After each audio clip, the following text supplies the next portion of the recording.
Good morning. Katatapos ko lang maglinis ng banyo. Umabot na almost 1 hour. Kala ko sandali lang. Pero kasi pag once na start ko maglinis ng banyo, ang dami mo nang makikita na ano yun, yung mga grimes and spot. So, yun.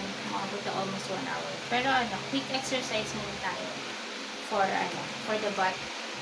3 kinds of exercise lang. Yung madali lang. Quick exercise. Bago kumain. Ito naman ang kumakain. So, pwede pa ako mag-exercise maski medyo late na. Okay. Bali, 10 counts or 15 counts. 2 or 3 repetitions. Squat lang.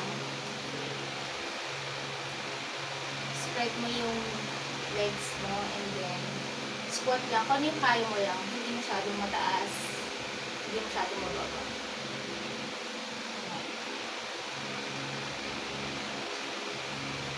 Four, 6, 7, 8. So, yun yung first.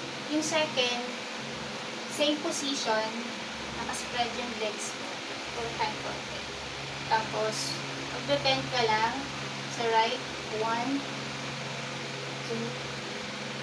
3, 4,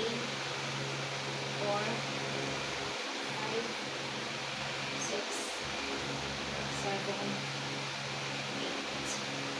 9, 10. Yung third, ito madali lang. Ito madalas ko ginagamit or ginagawa. Lalo pag nakatayo ako. Maski hindi oras sa exercise. Itong right leg mo, i-out mo lang. Tapos itaas mo. Kung hanggang sa mo kaya.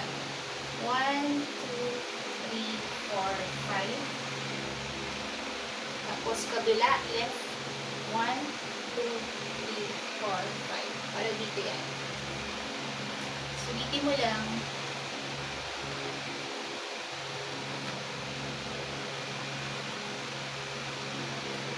Yun na. Quick exercise lang. Siguro mga 5 minutes lang or less than 5 minutes. Magagawa mo siya everyday. So, coffee na tayo.